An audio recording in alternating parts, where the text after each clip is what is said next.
All right, everybody, and welcome to Hard Rock History, episode 15. And when we say legends, yesterday we had Dennis Stratton, which we're very happy. But this guy, I truly love. Talented, one of the best bass players out there, musicians, and just all-star musicians. I mean, everything he touches is, I feel, is gold. And a fellow New Yorker, but an There you go. upstate New Yorker, Mr. Billy Sheehan. Billy, thank you for being with us today. Thank you, Paul. Thank you, Thomas, for having me on. It's a pleasure to be here. And thank you for your kind words. I'll try to live up to that. Oh, believe me. Sir, I want to show you first that how long you've been printing me in my life. I have from December of 1982, Guitar Player magazine. There it This is. this article about you. This is how, and you know what's funny? I saw you at Lemoore first, Yep. and with the original trio, Right. and then this came out, and I ripped this out of, and it's been in my musician photo album guitar pick since for 44 years. I have held on to that, Billy. Amazing. So Incredible. that's how much I love you and appreciate you and respect your Very, art. very kind of you, Paul. Yeah, that I remember when that came out. That was my first national press. Mike Varney was the guy who had Spotlight a New Talent. And a lot of guys came out of that. Myself, Tony McAlpine, Vinnie Moore, uh, Greg Howe, Paul Gilbert, uh, and probably another 12 I'm forgetting. I think maybe even Ingve was in that initially. That was his The whole first. shrapnel thing, was it Becker and two? Oh, but Becker came later, I Yeah, yeah, guess. Yeah, yeah. and But it Vinnie continued on for a Moore. while, and then I did a few records with Mike. The first Tony McAlpine record, one of my favorite records I ever played on. Steve Smith played drums, which was spectacular. Edge of And I Insanity. remember, say again. Edge of Insanity. Yes, it was. Yes, Edge of Yes. Insanity. Yeah. Yeah, what we laughed about is the worst album cover in the history of music, but but but we laughed about it. It was, but the music on it was just great, and Tony, what a grandmaster he is to this day, and it was a riot to play on that record. And then the Greg Howe record was really great. Greg was a little bit of a different taste, a little bit more bluesy and soulful, where Tony's a more classical player, and that was another good one too. We had, and I did a bunch more records with Mike Varney, and he's still a dear friend. And I always got in trouble when I'd be on the phone with him because we'd talk really late at night, like 3 or 4 in the morning. And I was in my apartment in Los Angeles, and I'd be laughing so hard the upstairs neighbor would be, get off the, turn that down because he is so funny. We had such a great time on the phone. The stories he could tell, oh my God, it's brilliant, hilarious. I don't really want to start in the beginnings of you, but with the formation of of Talas itself. So, did you put the band together, the three piece? Me and the guitar player put it together. We found a drummer and started the band Talas. And there was actually ended up being, up till now, 9 versions of Talas. Um, and there might be number 10. Oh, There might be coming soon. yeah, So that last album was awesome. 85 was thank 1982. you. Thank Great, you. great Yeah. album. Yeah, I have to say about that record, Phil Narrow, our singer who sadly passed away right after it, it was during the pandemic. I was here in my home studio in Nashville, and he was in Toronto with an engineer named Russ McKay, who was great. And we were going to do the vocals for the record. We'd done all the music was done. So Phil is in Toronto. I'm here in Nashville, and we had a special program called Audio Movers where I could hear in real time with no delay. I still don't know how that could possibly work, but it did. So I would be here monitoring the session. Then we would FaceTime on this computer for me to have Phil at the mic and me to, as he sings line by line, we, adjust and fix and alter what we have to. I love producing vocals because really, that's really the final icing on the cake Mhm. of any recording and the most important part as well. And Phil got up to the mic and delivered again and knocked it out of the park and hit another home run and it's just great. Once in a while, though, I'd notice he'd get a little confused. Like he'd sing a line. I go, Phil, that was great, but the check your lyric sheet. That's the wrong word there. Oh, okay, okay. He'd sing it again. He'd do the same mistake. I go, great, another good one, but check that word there. That word there, you're singing blah, blah, blah, and it should be blah, blah, blah. Oh, okay. And eventually he'd get it, but I thought it just caught me as a little unusual. Yeah. So none of us knew that Phil was up against the medical condition that he was. We knew there was something, we didn't know how serious it was, but he did. And he, in spite of that, he stepped up to the mic and delivered the goods as good or better than I've ever seen him before. And I don't know if I could have done that. If I knew in my mind that I'm in big trouble here uh, medically, and I gotta do my thing, I don't know if I could do it. I'd be Right. so distracted by that. But he did. And and this thought just occurred for me the first time. Maybe it was kind of good therapy for him to get away from that completely and just do what he does so well, get to the mic and sing.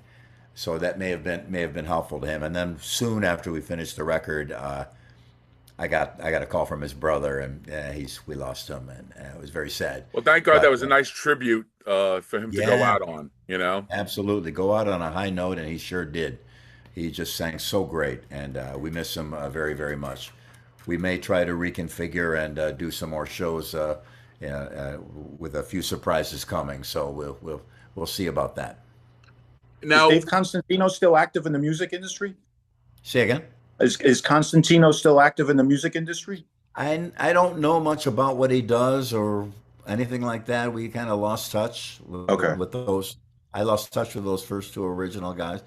They're both alive and well, I'm sure, but I don't know much about what he's doing at this point. There's a lot of guys to go through. We had the first drummer was Mike Piccolo, then the that three piece that you just mentioned formed. Then I was out and they brought in a guitarist and bass player from Rochester, Mike Marconi and Dale Croston from a band called Whale. Then they were out and I was back in. Then they left and I got Mike. And then I got Phil, Mark Miller, genius, and a guitarist named Mitch Perry. Then Mitch was out and another guitarist, Johnny Angel, was in. Then I went off and did my thing with David Lee Roth and everything else, and came back to do a show with the original three piece. Then they didn't want to do that anymore, so the other version with Phil Narrow and Mark Miller, they wanted to do one show, just one show for the fun of it, and so we did that in Barnard, New York, and Rochester, New York, and we needed a guitar player. And Phil had his friend Curie who played guitar, and he was great. He did a fantastic job. So that was number nine of Dallas. So what a tangled web we weave, I know, I'm really but we glad still kept. you guys got to Go ahead. record the reunion of you three together. Yeah, yeah, yeah, That was yeah. That special. I'm was glad good. someone had the forethought of doing that. Yeah, yeah. So it was. But everybody that's been in the band, they're all great players and good people, and you know, it happens in bands and relations. You look at the history of a lot of bands, and there's a lot of. How many singers did Journey have? Well, I think they had two different singers before the good guy got on there. What's his name? It was Rolly in the beginning, Yeah, and he sang for Santana right? before that on the first Santana Black album. Magic Great, Woman. great Then they had vocals. Robert Fleischman was the singer also. Exactly. And the manager who put Journey together, Herbie Herbert, ended up being Mr. Big's manager. So Hmm. he told us all the stories of how people got in and out, and quite fascinating. So it's not uncommon for a band to go through changes like that. I like to see, as a fan, I like to see it stay the same always, because for me, when I remember the first or the Jethro Tull album I got into so much, Stand Up, and then I think Benefit. But then they started changing guys, and Glenn Cornick, the bass player, he left, and yeah, I love that guy. I loved him too. I was always, oh God, what a great bass player. So for me, it was always heartbreaking to see a band change members, but now I realize sometimes you just got to do what you got to do. You know, you They got rid of Glenn Cornick and brought in a guy that did not even know how to play bass. I Jeff heard that. he he had to take bass. He was friends with Ian Anderson, and he had to take bass lessons to get into. He wanted his friend in the band because Cornick apparently had drug issues, and that was Ah, led to his exit from the band. But I agree with you. What a tremendous player Glenn oh, Cornick. so great. They had a band after that called Paris. That's right. They did Yeah, two yeah, albums. Yeah. pretty great. Uh-huh. And I got it thinking I was going to do the most amazing bass record ever. It was good, It but was just okay. Yeah. he didn't really hit Yeah. the high mark like he did in Jethro Tull. Pretty great. Yeah, there's a lot of bass players from that era that I just absolutely loved. One of the big ones for me, most people my age know, but you younger guys might not know the Yardbirds. And Paul Samwell Smith was the bass player, and he was just super amazing, great player. Huge influence on me. And then Tim Bogart from Vanilla Fudge, Hmm. and along this. So people used to always ask me, "Who are your influences? Who are your influences? Who are your influences?" And I just got so tired of answering. So it was back in the MySpace days. I listed all my influences, and it scrolled down about yeah, about a yard and a half of what the influences are. So people would never ask me again, and they still ask me. So it's funny. I actually wanted to ask you that question because we are very similar in age, me and you. And when I grew up as a kid, I was always taken up with bass players because of the difference of the guitar, which was kind of like everybody was guitar players. I just want to throw a few names at you that I as a kid was very Sure thing. taken up with. Chaz Chandler. Oh, amazing. Uh, There you go. Brilliant. Great player. And then he became the Hendrix producer, didn't he? That's right. Amazing. Yeah, I love the Animals. What a great band. And they didn't really fit because the singer was he Yeah. was like a harsh guy, or seemed it. Yeah. Rough edges, but Right. great, just great. Rough edges, but great, great, great rough edges. And but what a great band. I love them. Who else? John Entwistle. Oh, of course. Yeah.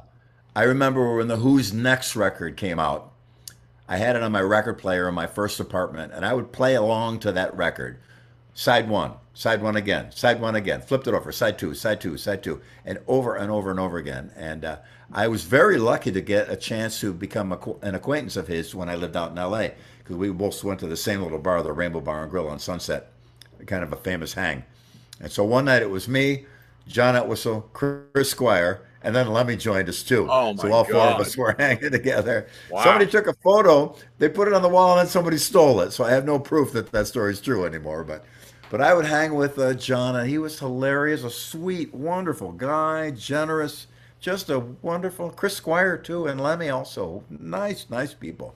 You know, really, really enjoyable to be around, and they all had amazing stories about the most incredible things, not just music biz, but just all of them were just a depth of character and interesting people, and very kind and supremely talented also.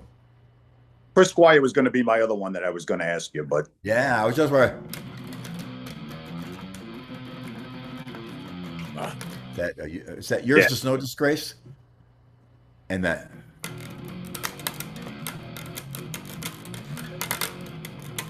I think he did the double pickup output thing a Yes, little he did. different than the way I did it, Yeah. but he did do it. What I always found odd about him is before I saw what he looked like and played, that he used a pick. Because with all the way he played it, I always just assumed he used his hands, but I think, always used a pick, right? I believe so. Great stuff too. Great tone. Great. Yeah. Oh, awesome. I loved. Yes, I didn't get into them as deep as some bands, but a couple of things that there I really, a couple of things that there's I really loved, were put together really well, all the way around. I leaned a little bit more towards Emerson, Lake and Palmer because I just liked Keith Emerson a lot because he was playing things that I was also listening to on the classical thing, so I instant better recognition with him than Rick Wakeman. Well, But brain Rick, salad surgery, I Rick thought was amazing too, that just like blew everything away at the time when it came out in '73. mind blowing. Yeah. And the bass player, uh, what's his Greg name? Lake. Greg Lake. Greg Lake. Sorry, yeah, this is what happens when you get old. Greg Lake was in one of the greatest bands and recordings ever, the first King Crimson King record. Crimson, yeah. Oh yeah. Mind blowing. So when he came along, I loved Carl Palmer at the time too, but since then, some people have had some complaints about him here and there. I don't, I put on that record, he was just fantastic. And that solo he did was just brilliant, and we Unbelievable. went nuts for it. I was still in high school. We were going crazy over that record. Well, he Yeah. was one of the top names. Always came up. Me growing up, Cozy, Neil, Peart, Yeah, him. It was always in there. Top 5, top 10 drummers. You had to yeah, put he's Call in there as it was. quite awesome. But I'm always playing. What's the one?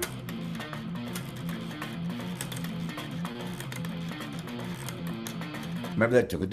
Yeah. I forgot what it was called. Anyway, that song. I want to do a remake on that of just bass playing the whole thing. It Yeah. was And okay. Mel from Grand Funk too, dominant Oh my bass. God, Oh,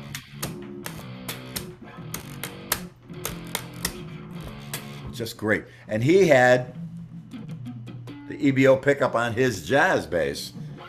So I have it on my P bass, which is out in the garage right now. Getting the frets. I'm working on the frets a little bit. But yeah, so the gear that I used was also influenced by that of those guys. And uh, Mel Shacker, we played about 5, 6, 7 Grand Funk songs in the Talas set list through the years. And one of our show pieces towards the end was "Closer to Home," and what a great piece! What a great piece that was! I love that band. and he's a guy too that in the photographs look like he'll eat you alive. Menacing, but one of the sweetest human beings you'll ever meet. You Yeah, a know. lot of rock guys are like, they think, Yeah. "Oh, hold on a second," and they go, "Hey, you care for a cup of tea?" Right. So, Billy, I want to get back to the first time I saw you guys was in Lemore's as a 3-piece, Yeah, and I was going to see Riot at the time, yep, not knowing about Talas. Because right. we're talking 80s. There's no internet, there's no this and that. You guys, there's an opening band, fine. And I see this rig, and I was on your side, and I'm like, and What the I saw hell the, is going I'm on like, I here? swear to God, I'm like, is this new technology? What's the deal with this? And you came out and blew the doors off of me, and just so happened that night that Riot canceled, Exactly. and you guys did a double set, and literally there was no Riot. People didn't go nuts and demanded their money back, and you came out and you blew the doors off us on a second set. And let me ask you this: if you have a good memory about it, I do. did you kind of shit the pants that you're doing another set and that you have to revisit everything again, kind of, because I mean you still have the same audience. I know I'm sure you added, because I don't remember the set list itself, but I'm sure you added some different things. What were your thoughts going on at that moment? I remember it well, and it was a pivotal show for us because we did the whole night. It was kind of a showcase for us in front of a huge crowd. Are you sure it was at L'Amour's and it wasn't the It was Palladium? Lamore, sir. It was Okay, definitely Lamore's. okay, because I I thought the was right first in front of you show. the whole time. You doing that bass solo, Okay, that was it. It was over. fair enough. But we were already prepared to do any kind of a. We did headline shows a lot. Also, we didn't just do openers. So we had a full set ready to go. So we said, "Oh, we're going to play for a whole whatever hour and a half because the headliner ain't here." And I remember that night very well because we didn't worry about it too much because we were in pretty good shape then, and we were playing around the area and doing well. It was our first time at L'Amour's though, and we wanted to have a great night because we thought once we get our foothold in the in the door of L'Amour's, come back here often, and this spreads us around an easier shot to Boston, easy shot to all these other places. So as we were expanding geographically, expanding our range in the Northeast there. So, but we were hot to get up there and come on, let's try to do our best to knock this out of the park. We were excited, and it was a huge boost for us as a band to have scored that night. As sad as it was for the other band to have to cancel, they did us a great favor, and we went in there, and it was a fantastic night. Nobody was I, disappointed. and I'm so glad. Yeah, and it could. And I remember people saying to us, I'm not sure if this is true or not, but they said if they didn't like the band, there's a cable that runs from the soundboard to the PA.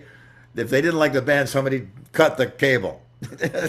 which would have been utterly catastrophic. The show could never even go on with that. So we had heard that later and thought maybe we dodged a bullet. But man, and the people at L'Amour's were always from that point on so great to us. We went back. We did the one in Queens a bunch of time, and it was it was the rock capital of Brooklyn for sure. What a great club that club was. Then we also played there with Quiet Riot. Hmm. And we opened for them. I remember that. I believe it was at L'Amour. It's the first time. I'm good friends with Rudy now, and we talk about that night. He goes, "I remember seeing you. I remember seeing you too." You know, it was pretty cool. But yeah, L'Amour And was the arsenal of pivotal. songs. I mean, High Speed on Ice. Yeah, I mean, just Shy Boy. I mean, the material, Bill, is so strong that I good. mean, it really like. Listen, I'm telling you, you're dealing with New York, you're dealing with Brooklyn. Even though you guys are from the area, I mean, that could have really went bad. being that riot, being that the headliner wasn't showing up, and then you're getting the It could have opener gone. again. Oh But yeah, I it tell you, could have gone man, so. kudos to you guys. You did such a professional show and high energy. Especially you. You come out. You're a big, tall guy. And the spandex you were wearing and everything. I mean, you were a sight to be seen, man, and just dominate. And plus, all of us. I mean, listen. We know Jaco Pastorius. We know other bass players that were dominant on the bass, and you were playing that bass like a lead guitar, man. And the sound, the tone coming out of it. I mean, phenomenal. Just really phenomenal, Billy. Like some spaceship landed and some strange alien got on. No, no, I appreciate that very much. Yeah, and I had a gear that was insane. The rack. I got a photo of me. What if it's close by? No. Uh, oh, here it is. Hold on one second. Hmm.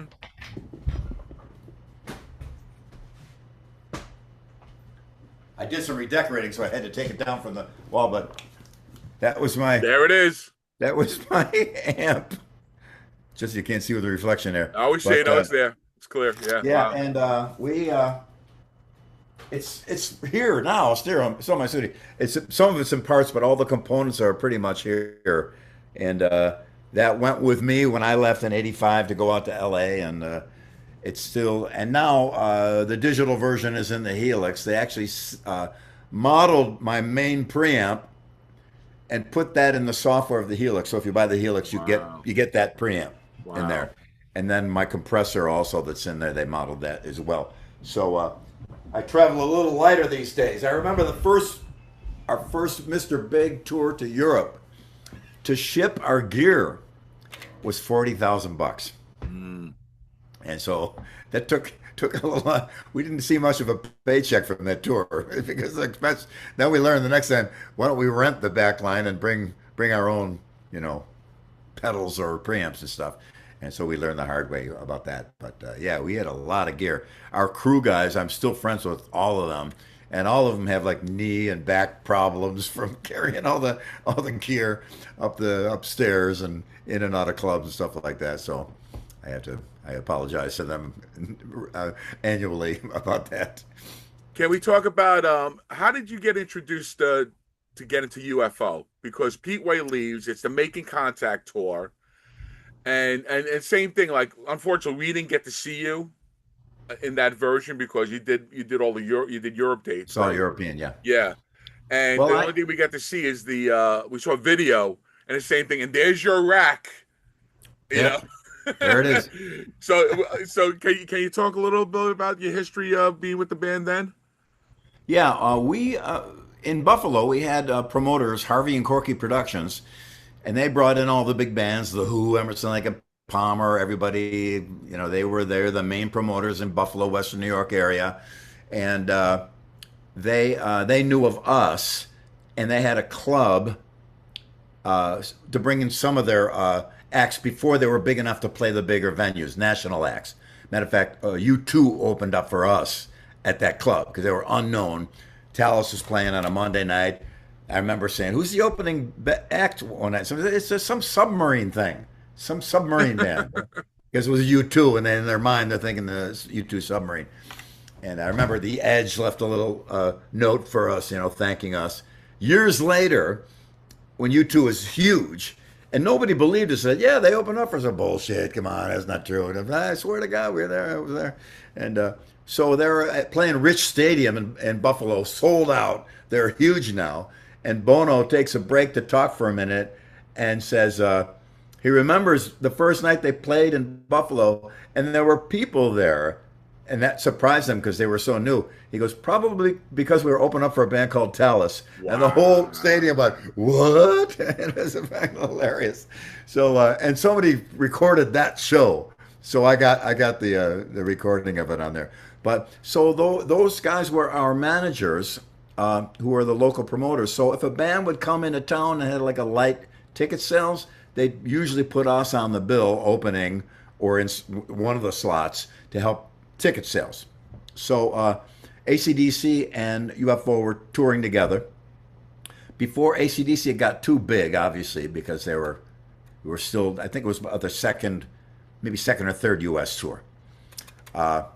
And you had to come over the border from Canada, and Canada sometimes the border can be trouble, and UFO did get across. They didn't have the right paperwork for some gear or some nonsense. So ACDC played alone, and then they put UFO on another day, and they used us as the opening act. And I'd like to present to you my kitty I cat, knew one of the Pepper, kiddies was would be paid around. to make an appearance on the show tonight, her debut on a. That's Sorry. hilarious. So anyway, could you move over there, please? Good girl. So we opened for UFO, and it was great because I loved UFO, and it was really cool. So we didn't think much about it, but soon after that, I got a call from the guy. He's now the Metallica's manager, Cliff. No, I got his name. There's a repeat performance. Thank you very much. Encore. Thank you. Good girl. There you go. Uh, I'll remember his name in a second. I apologize. I got a call from him saying, Michael Schenker quit UFO. He's doing a solo record. Would you like to come out and we'd like to fly you to England to play bass on it? What? And so I went, and Denny Carmassi from Montrose was doing drums. I went. We had an apartment together there in London. We worked on the record for a while. Fell apart. That's another story. And that was that. So 1983 comes, and I hear from the UFO management that Pete Way can't do the tour or isn't going to. Could you come do a European tour with UFO? So I said, sure thing. So they flew me out. I did rehearsals, and bang, we started off in Poland. While it was still under communist rule. Mm. I got some amazing stories about that tour. I won't go into them here. We'll do a special show for that because it was amazing. So, but we had a great time. It was good. It ended off. I came back home, and I think the Sink Your Teeth album had just come out, so we thought that would help to Because you were promote always Dallas. gonna be temporary, right, Billy? Say again. You're always gonna be temporary with them because Yeah, I know because they had Paul Gray in the wings. yeah, because I didn't really want to join because we had just gotten the Sink Your Teeth into that record out, and we were ready to launch. And we looked at it was a good way to get publicity for the band Hmm. by me doing that, and then come home. And it did work because I had articles in what was the giant uh, British heavy metal magazine, Kerrang. Kerrang, yeah, Yeah. Kerrang articles and stuff like that. So it helped us out a lot. We did great European And sales with and you Sink Your did Teeth. publicity shots too. Say again. You did publicity shots also, right? Yeah, yeah. Yeah. So I mean, you So were you were fully formed as being part of the band. I could have done it, I think. Yeah. When I came home from that tour, and I love the guys in UFO, they're all great, and we had a wonderful time, and I had nothing but good things to say about all of them.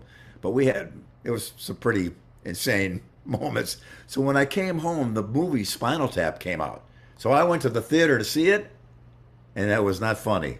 I was just like, that just happened to me. You lived it.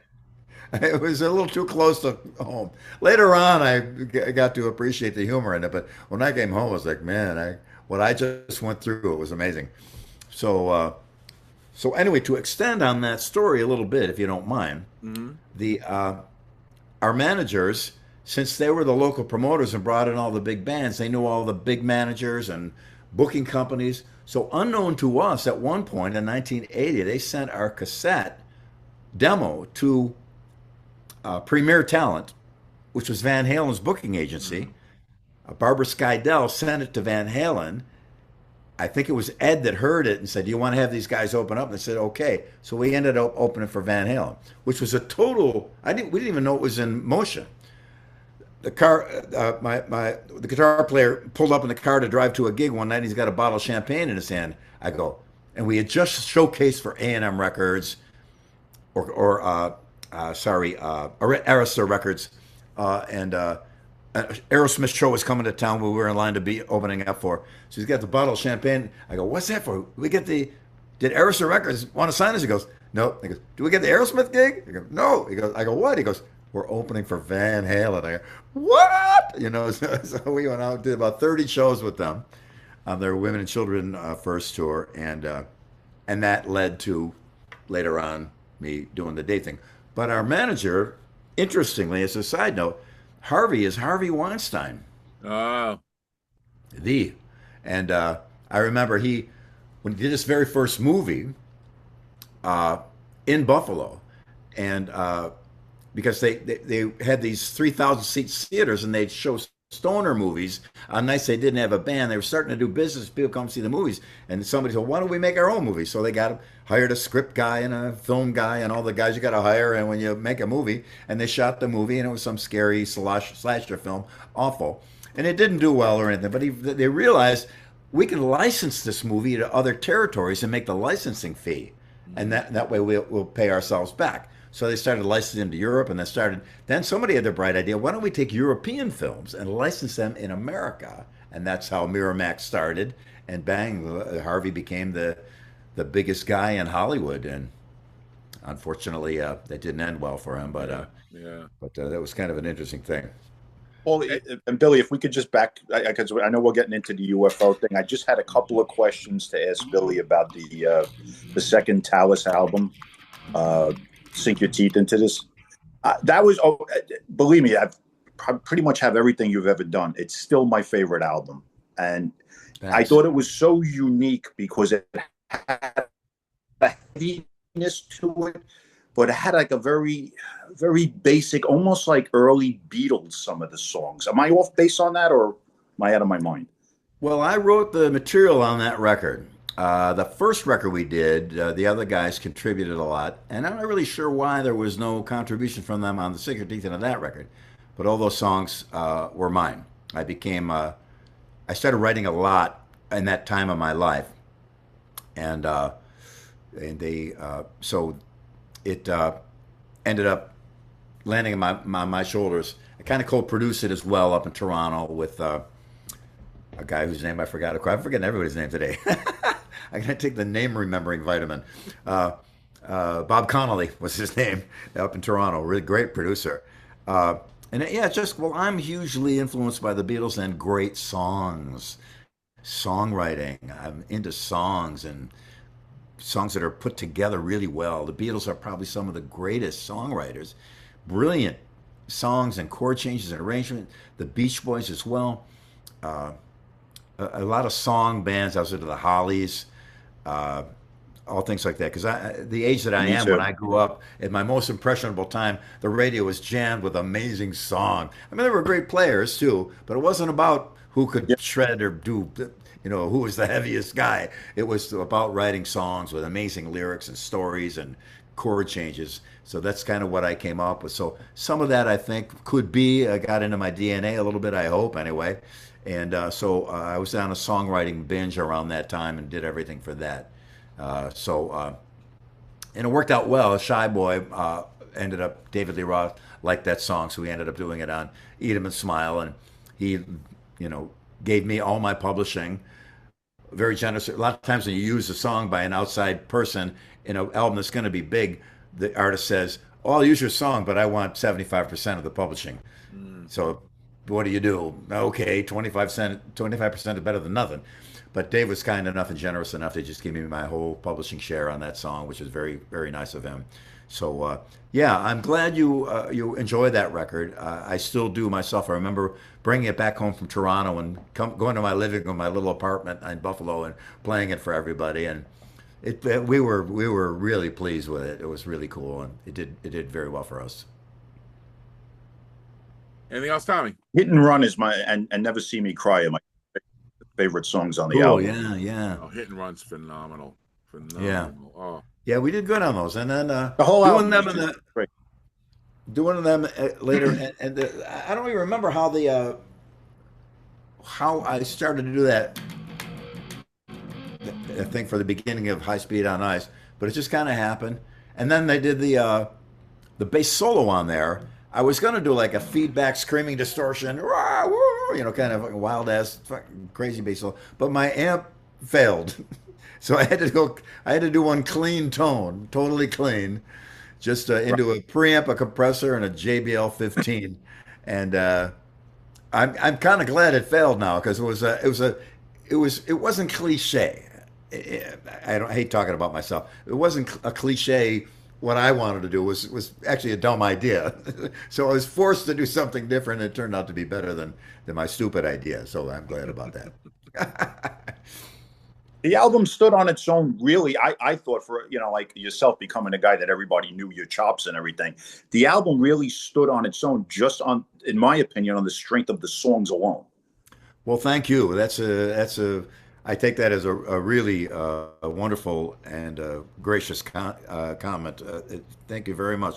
I anything I'm doing, I always try to do my very best at, and I always try to dig deep. When I was writing, I had all these books on language and the greatest things anybody ever said. Because a lot of times a song title is is like a cliche little line that you remember because that's the chorus. Right. One bad apple don't spoil the whole bunch. A stitch in time saves nine. Robin Trower, Stitch in Time. So I got deep into lyrics and stories and storytelling songs and bands that did that.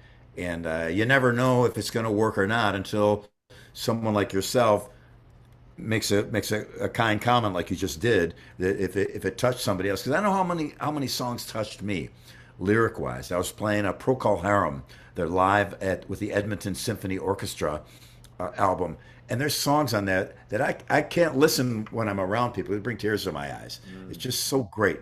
And Held to His That's Eye. a great album. Oh my God, it was Tremendous so album. great. The story behind it too is just so brilliant. Some of the Moody Blues stuff, the stories behind their songs and the lyrics, just great. And of course, the ones we've already mentioned, the Beatles and all that. So yeah, I that was a big thing to me. And I thought if I can ever write a song where somebody might actually get the same effect from my dumb little song as I got from these incredible masterpieces, Right. I'd be happy. So I'm glad to hear you say that, man. It's very nice. were there any antics that Van Halen did to you? Did they tease you or do any crazy No, stuff on they that let tour? us do encores. No, most of the time, the opening act there's a time slot. So when you're done, you're done. You get off. We got to get on stage. 'Cause if we don't end in time, the union workers at the venue they They charge pay. overtime, and it's insane. So you got to stop on time. So we'd get done, and their production manager Patrick Whitley would get off the stage and go behind the curtain that's separating our gear from Van Halen. And the production guy would look at us and listen to the crowd and look at us. And he goes, "All right, you bastards, go do an encore." And we go out there and play another one. And they were great to us. They were really cool. Did you And watch it like every night? Did you watch Eddie every night? every night, every single night, we had to leave to get to the next gig. We said, "No, let's watch the show." We go out and see them. And there was 30 shows, I believe. Every show they did, the worst one was only Spectacular. It only it dropped down to Spectacular. That's how great they were every night. And they just were, and we knew the jokes, and they did the same jokes every night.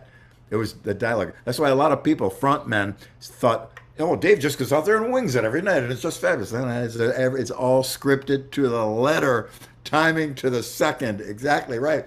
So I saw so many guys go out and try to be Dave and fall on their face because they're trying to make it up as they go, and they're Right. stuttering and stammering and stumbling. And Dave knew exactly, and he had some brilliant moves where he, like in Everybody Wants Some, they'd fill the whole stage with dry ice. It'd be about 3 feet deep of dry ice because it not like smoke. It doesn't go up; it lays low. And they'd be doing. They break down on the drum break thing. And Dave would start talking. Now, unknown to the audience, a crew member would crawl out in the smoke, and there was an X on tape on the stage, and he'd take a joint and put it on the X and crawl back. And so at the end of the thing where Dave is talking with the drums playing in the middle of everybody wants some, he said, "Hey, hold on a second, hold on a second." He looked down on stage and go and reach down and pick up the joint and hold up to, "You people are out of your mind," and the crowd would go crazy, totally scripted every night.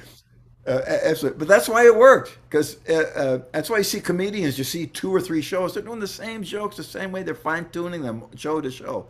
Brilliant, brilliant on Dave's part, and we just thought he was the grand master. God bless him. I owe him a huge debt for my career. That's for goddamn sure, and I'll never forget it. But man, I learned so much. It was like a PhD in showbiz 101.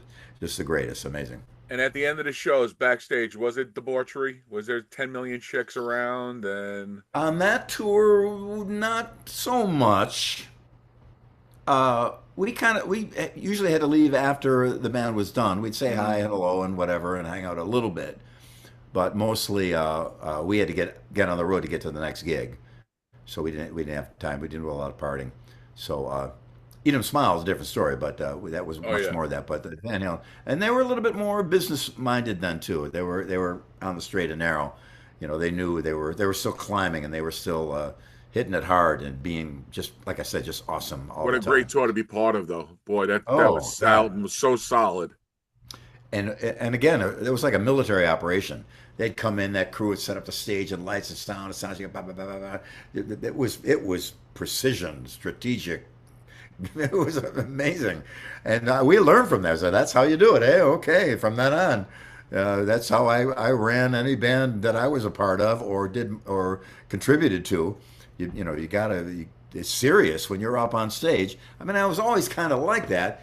I was serious about the show. That's the main thing all the time. People get distracted. Let's hang out before the show, or let's go party after the show. I mean, come on, I gotta do that. Time slot is sacred. I gotta do it. I gotta be on my very best. I can't be drunk. I can't be off my game. I gotta nail it. When the show's over, whatever. But there's the show tomorrow night, so you can't whatever too much. Right, right. And I learned a lot of that from them, that they were really serious. But the show was everything, and I'm still like that today. So I've been in bands where guys are just kind of saunter out on the stage and meander, mumble, stumble through on the microphone. Bro, come on, that's just not. It drives me crazy, because I saw the Grand Master himself enthrall 20,000 people every single night. Pretty amazing. So when the three-piece ended, did they say, "All right, we're done"? Was that shortly after the Van Halen tour that you guys ended as a three-piece, or? That was 80. The three-piece ended in about 83, maybe beginning of 84. Okay, and then you said, "No, I'm continuing with Talas," and that's when you formed the new band. Yeah. Yeah, so then I already knew Mark Miller and Phil Narrow, and a friend of ours turned us on to Mitch Perry because he was an LA guy. He flew out and joined us, and that was that. And we had a great run with that. We did and in the summer of '85 we did the Yngwie Talas tour, and that was amazing because it was jam packed everywhere. And Yngwie is everybody. I love Ed Van Halen will be my top guy probably always, but when Yngwie came out, man, he spun everybody's head around. Everybody thought, "Oh, that Van Halen is as good as it's ever going to get." What? And Yngwie came out, holy Jesus! He threw everybody for a loop. And we'd go out, and actually, I was supposed to start a band with him. That's why he came to America. It was going to be me, Yngwie, and Dean Castronova, who was in the Wild Dogs at the time. Oh Mike wow. Varney was set that up. Unfortunately, schedules didn't match. Yngwie went and joined the band, the other band he was in. I forgot that Steve Vai got Alcatraz? in later, Alcatraz, and Well, then went on. he came and did Steeler first. Was it Steeler maybe, Billy? And then went to Alcatraz. I don't know. I Yeah, don't think. because I don't. Steeler was his first band getting introduced to America, Okay, could be. and then Graham grabbed him for Alcatraz itself. The original plan was me, Dean Castronova, and Yngwie, Wow. and that didn't work out. That would have been great. Dean And is who was going to sing in that? amazing. Probably Dean. Dean, Yes, yeah, he- sure. He's better than most lead singers I've No, ever I heard. agree. Amazing, amazing. And Did so you we do did any that material, tour. Billy, with him? Was that? Did No, you we guys never get? even met. We never even met, Oh but that was the wow. plan, and it never happened.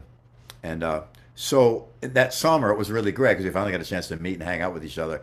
And so we got a little competitive. Not like I can possibly keep up with what Ingve does, but he'd be up there, and then next thing, oh yeah, watch this, and then oh yeah, watch this. So we'd be it was a friendly little thing, and I'd go up for the encore a couple times, or about a bunch of shows. I went up and did a Hendrix song with him, in commemoration of what might have been, And but I had a great time with him, and he's a wonderful guy to me, very nice, cool, and I still think that first marching out record is one of the greatest guitar records ever made. So cool.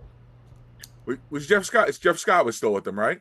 Yeah, yeah. Yeah, at the And time I worked too. with Yeah. Jeff later in Sons of Apollo and a bunch of other things. I've jammed with him and seen him around. What a great guy and a great singer, and really just a wonderful person It as really is well. amazing how your world circled around these people and then became part of your band.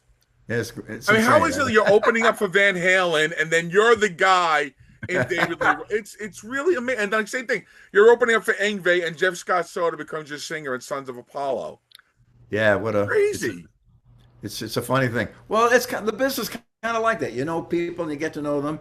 And some people that are difficult to work with or a pain in the ass or whatever, they kind of get weeded out because there's just too much trouble to deal with. And the surviving guys, at this time, most of the people that I know, most of the people that were problem causers are out. They're gone. They're not even in the business anymore. And the other people that were cool and nice and helpful and tried to be as straight and narrow and get the job done and do your best and get along, they're still in the business. So it's nature as a way of evolution as a way of cutting Yes. away the ones that are difficult to deal with, I guess. So I'm reading on Wiki here that it said the fourth Talas album was supposed to be Lights, Camera, Action. Was that the material that became 1985? No, that was So that was Phil. more. That was other stuff. Yeah, it was us. Phil and a couple of guys he worked with, and Mark Miller, I think, was involved in that too. Because I left them, I said, it was we started the Ingve tour in Okay. L.A. and I got the call from Dave's office that he wanted to meet with me. What? Something about a movie. I said, what? So we had a day off in L.A. I got a ride out to Dave's house, went to talk with him, and he said, "Well, there is a movie, but that's not why I wanted to get in touch with you. I quit Van Halen, and I'm going to start a new band. Let's find a guitar player, let's find a drummer, and go. What do you think?" And I said, "I'm in." Then I realized I got to tell the band at some point, but I was sworn to secrecy at that point, Mm. so I couldn't say anything to anybody in the band. The whole tour with Ingve, we're having a great time, and the places are sold out. And I'm thinking, oh boy, this is gonna be a tough meeting at the end of this tour. And sure enough, I had to say, you guys, I'm so sorry, but I can't say no to this. I gotta do it. But I'll leave you the name, use the name, and do your thing and do your best with it, and I'll support you guys any way I can. And so they tried. It kind of stuttered and stumbled and didn't quite get off the ground, unfortunately. And then Phil went off and did his thing and what have you. But that was the plan that they were going to do that record, and that's why you never release the name of your album until it's in the store, Right.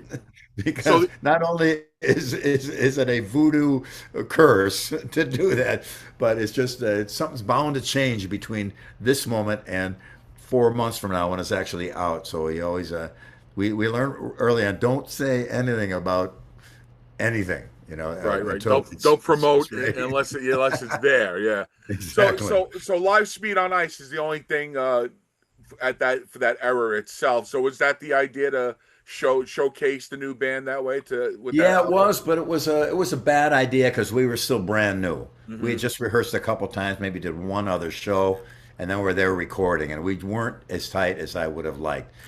And then we were kind of stuck, and this happens a lot in record biz. We're stuck, we already said yes to do a record, so we got to deliver that record. Can't we record no, we don't have enough money to record a different show now that we're 3 weeks in and things are firing on all cylinders. So we did our best to mix it and make it sound okay. It was good. It got okay reviews, but it wasn't really a great showcase. It was a big mistake. Yeah. So and the label kind of wanted to well, since we changed members, we should put the new band out there right away. Rush it out. No, Yeah. no, hold on a second. That wasn't. Turns out that wasn't a good idea. But sometimes you just have to cooperate with the label because they're holding the strings on the budget, and they were a great label for us too. They were. That was Steve Vai's label at the time, and a lot of other bands. It was a Relativity Records. Relativity, yeah. Yeah. Yeah, so and they did do a lot of great stuff for us, but that was an error. So speaking of Steve Vai now, so he makes an amazing album called "Disturbing the Peace" with Alcatraz, and they're ready to start recording a second album, and along comes David Lee Roth, comes ringing his doorbell. So Yeah, were there ideas of Steve? Were there other names of guitar players, Billy? Do you recall? well, the original choice was Steve Stevens, and Okay. Dave talked with him, and he was thinking about him, but Steve decided, I believe, wisely to stay with Billy Idol. Those two make a great pair, and they're still amazing to this day. And so I told Dave, I know another Steve, because I actually had communicated with Steve about us working together on a record anyway, because we were both on the same label. So, oh, my cat's about to make a. Here we go. She something it was too high for her to jump, and she tried it anyway. Sorry, interruption again. So, yeah, I told Dave I know another Steve, and we brought him down to the basement where we're going to rehearse, and he was the perfect guy because he had a kind of sense of humor with Frank Zappa, an amazing player too, and it was. And Flashy. Dave gave us the task of going out in the wilds of Hollywood and finding a drummer. So we went out and had open auditions, but we didn't tell people who it was for. Some people kind of figured it out because nobody knew there was a band yet. And I'm hanging out in Hollywood every night. So Billy, what are you doing here? I thought you'd be back home. Oh, nothing, just hanging out. She goes, I couldn't say anything about it. Like I said earlier, you don't want to jinx anything. So we had a bunch of great drummers, a bunch of name guys and stuff like that. And Greg Bissonette walked in, and we instantly knew he was the guy before he even sat at the kit. Something about him. Me and Steve just kind of looked at each other, and he sat down behind the kid. What do you want? And you could do it. Okay, what about this? Dave said, give me some like 7 and go into a 5, and then no problem. And he didn't complain about a thing. We learned a great thing about auditioning people that day. The moment someone had any complaint about anything, the traffic, argument with his girlfriend the night before, whatever, they were automatically out. We don't even want to deal with them ever. Baggage. So You don't need the bag. instantly disqualified. We let him play around. Okay, thanks a lot. We'll call you if actually we won't, but we think that we will call you. But Greg came in, Mr. Positive, didn't have a complaint about anything. Had to sit down with the kit, didn't complain. A lot of drummers said, "Oh, this isn't my kit. You're out." So it was that brutal. We just wanted somebody that was a ball of enthusiasm, and positivity, and wonderful, and a bright, shining star. And that was Greg Bissonette. To this day, that's Greg Bissonette, one of the finest human beings I've ever met. I often, when I'm talking about people and they're really an amazing person, I go, they're like almost Greg Bissonette class. He's almost up to where Greg is. So he's just an incredible guy. He plays with Ringo now. Pretty Oh amazing. yeah, long time. Yeah, for years. Long time. So great. And did the material come quick? Yeah. Yeah, we'd be down there playing and jamming, and Dave would come down. Okay, that's good. Give me a chorus. You go back upstairs for a while. Okay, that sounds like a chorus. Okay, put it together, and we'd do it. And it was pretty organic. And then the record was recorded very organic too. We went in and laid it down in a room together. Fucking great vibes. Ted Templeman, amazing, so cool. And fortunately, we got to eat him and smile out of that, and we did great with that. It was a wonderful thing. I mean, the production. I mean, the songs, Elephant Gun. I mean, unbelievable. So the night. So now you guys go on tour, and I don't know if it's planned or not. You guys played Brendan Byrne Arena in New Jersey. Van Halen was playing Madison Square Garden. Oh, I didn't know that. Are you sure on that tour? Yes, sir. You Okay. guys, it was around the same. And guess who I chose? Van Halen. I'm No, looking at him. I'm looking at him. I'm kidding. Oh, thank you. I'm glad. We had that was a great run. It was fun and cool and happy. We had a great time. Very little, if any, drama. And Dave was kind enough to have me and Steve showcased right up front and do our thing. We started doing individual solos at the tour began. I'd do my bass solo, whatever. Steve would do his thing, and yeah. And about 3 shows in, Dave goes, "It's just not good enough. We got to put you guys like in a battle. Billy, you run over and push Steve and play, and then he shoves you." And that was all Dave's idea, Awesome. and it worked Yep. because that's how good Dave is. He knows what he's talking about, and that became a thing. And we've seen it imitated many times by others, but it was pretty cool. And Dave gave us, "Hey, do your thing, man. Do your," he let us, took us off the leash, and it was pretty cool. Anything, Tommy, about the? I'm just gearing up for Mr. Big. So Okay. Okay. Then you move on to Skyscraper, and now you got Dave and Steve producing. Do you feel that they should have brought a producer in, or you were happy with the way the album came out? Steve is a supremely competent producer and engineer in the studio, no doubt about it. However, it's the pairing that really makes it happen. And Steve producing Dave, in my humble opinion, didn't quite work. I Mm. wish they would have brought. I wish they would have had Ted Templeman again. If we would have done an extension and an evolution of Eat 'Em and Smile, I Right. think it would have been a different world for everybody. But Skyscraper came and everybody came and did their parts one at a time. Nobody was in the studio together. It was sterile, direct bass, no amps. Tones were bleak, uh, and the songwriting too just didn't hit me. A lot of keyboardy stuff, and I love keyboards. And Emerson, Lake and Palmer, I love keyboards, Yeah. but it just didn't. Just wasn't It falling wasn't for together that for me. time either.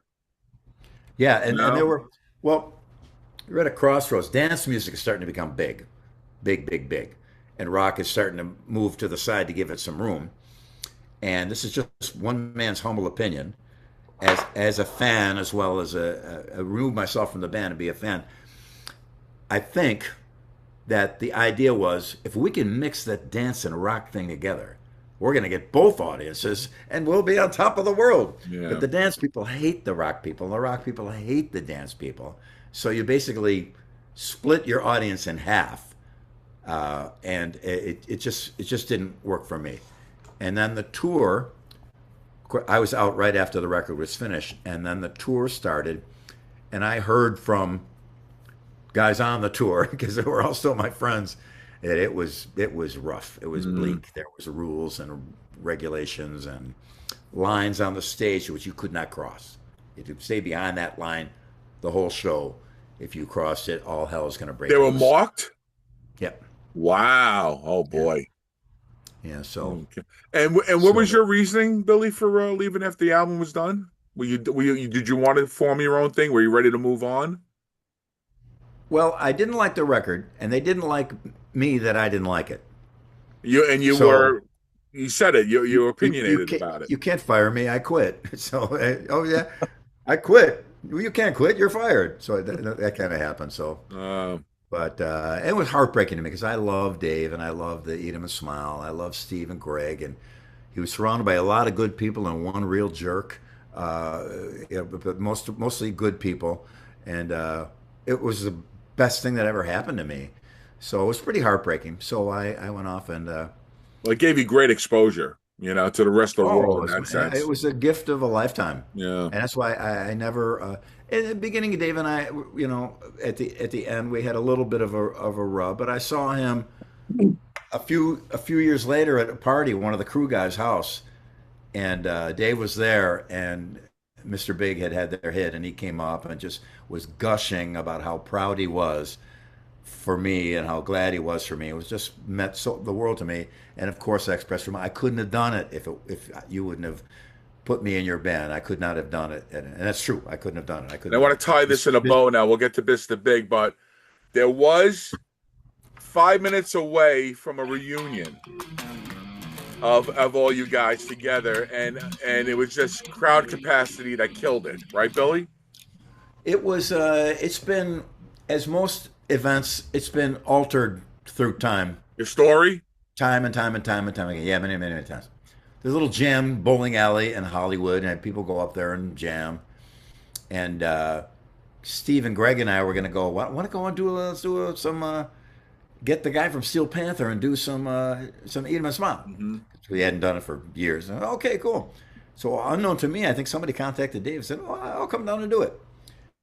That rumor got out, and it's a tiny little place, and I think it holds legally 250 to 300 people, and it leaked, and there was a line down uh, Vine, turning right at Hollywood Boulevard, and it was so crowded. My friends over there couldn't drink because your arms were at your side. You couldn't get your arm up to drink your drink, and it was really dangerous. And we were backstage, pretty much ready to go on, and then the fire department showed up, and nope. And they were right to do so. It was dangerous. If something would have happened that night, that would have been one of the worst disasters in the history of Oh music. yeah, God So forbid. as sad and upset as we were, we couldn't do this. Somebody screwed up at the club by letting all those people in. They should have known better.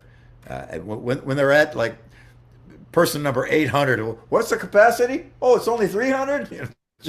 Man, you and one guy got up. Any volunteers to leave? And Right. no, And nobody what was did gonna what'd you guys end up doing? Just leave the club and go hung elsewhere? Or out in the back and told stories and had a hilarious time. Somebody took a photo. I posted it a million times.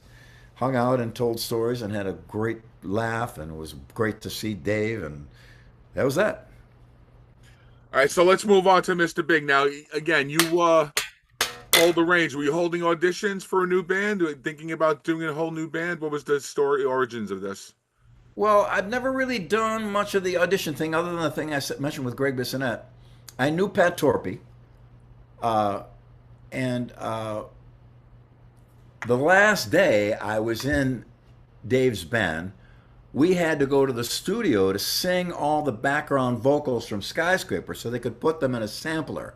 And Dave was going to use the sampled vocals for the background vocals live, which Mm. I disagree with. But it was me, uh, Brett Tuggle, keyboard player, who we're looking for a keyboard player for the tour because we've got to do jump and stuff like that. I called my friends at Yamaha. You guys got a guy, a Yamaha guy that's like amazing? Oh, got to call Brett Tuggle. So I called Brett. He came down, blew Dave away. He was amazing. He got the gig. He's an incredible guy. Sadly, we lost him recently. What a wonderful, another just what an incredible human being. So myself, Dave Amato, who plays with REO Hmm. Speedwagon, a great singer, great guitar player, some drummer named Pat Torpy, and Brett Tuggle. So as they're singing all the songs, we'd sing them sped up too because they're going to do them faster live, and so it would match the sample. And as I'm there, in my cloud of upset and freak out over the situation with the Dave band, I'm thinking this would make a great band right here. Dave Amato is a great player and singer. Brett Tuggle, as good as it gets, and this drummer Pat. Already heard about him a lot. That he's a great drummer and he sings rock solid. Same age as me. We went through the same stuff growing up, so I knew he was a solid citizen. And I remember thinking that right there. So when it was time to put together, I called Pat and said, "Hey, you interested?" He came over. We talked. I already knew Paul from back in Pittsburgh. He used to come see Talas play, and I saw him around town a couple times. There was a guitar contest. I was one of the judges, and Paul was in the contest. And I remember telling the other judges, "Wait till you see this kid."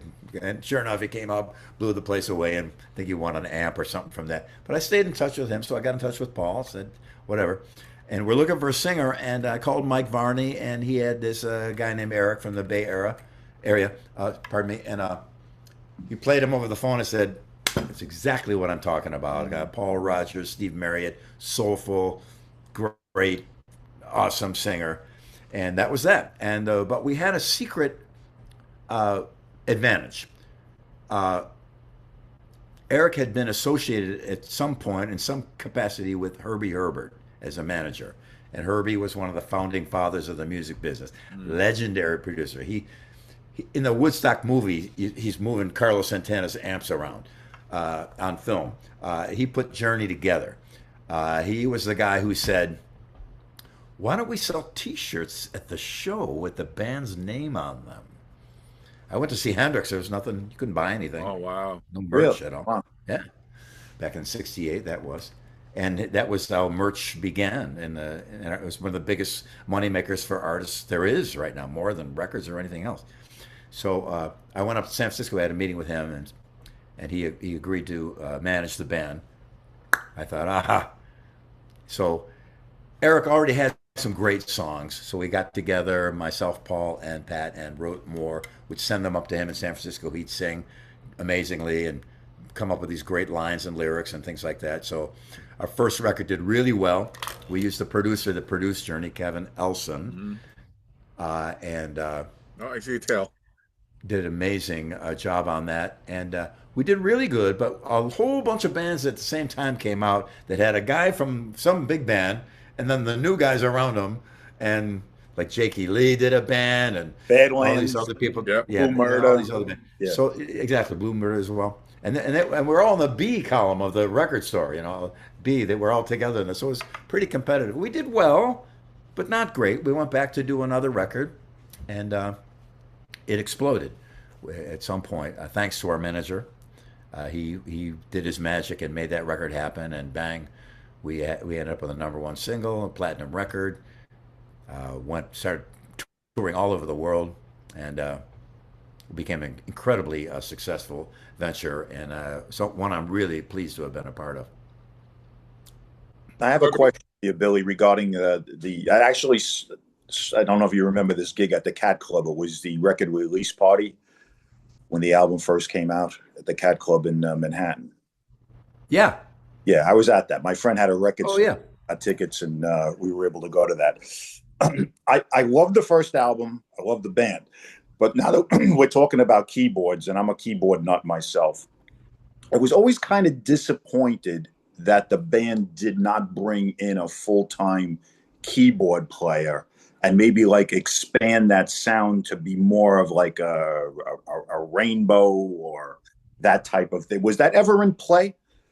No, we are. Well, Eric can play keyboards a bit. We did a piano version of "Just Take My Heart." Paul can get his way around keyboards as well if we ever needed it. But as a bass player, I know that it's going to take about 40% of my space in the sound of the record and remove it because keyboards are such a broad ranging Yes. spectrum of frequencies from way lower than the bass to way higher than the bass. And so it's never. I did a trio that was just B3, Dennis Chambers, and myself on bass, Right. which I loved. That was cool, and I loved Emerson, Lake and Palmer, like I said before, and the Vanilla Fudge, the B3 and the Vanilla Fudge was just so amazing. God, I love that. But no, we never really thought about that keyboard thing. It was just kind of guitar, bass, drums, vocals. It never really crossed our minds. Okay. And plus, the fewer guys you have, the easier everything is. When Talas was a three-piece band, we make $100, it'd be $30 each. Right. Make 100 with four guys, it's only $25 each. Right. So that Cutting same that pie. mentality from the '70s stuck in my head. We got to split this four ways or five ways. Right. So we split it four ways. Whose idea was to bring up Wild World and make it? I'm not sure, but Paul had a song that had a line in it. And I remember saying, that's a that's kind of like a wild world. We were ready to that was on the third record though. Yes. Let me preface that by saying when we finished Lean Into It, presented it to the label, we're already starting to do interviews, getting ready to tour. The label contacts us. We hate the record. We're not going to release it. Wow.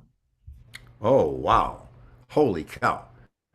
We despise the record. We don't like it, and we're not going to release it. Okay. Well, so hello, Herbie. Our manager flew to New York, had a meeting with Doug Morris, who was the president of the label, who had made that statement.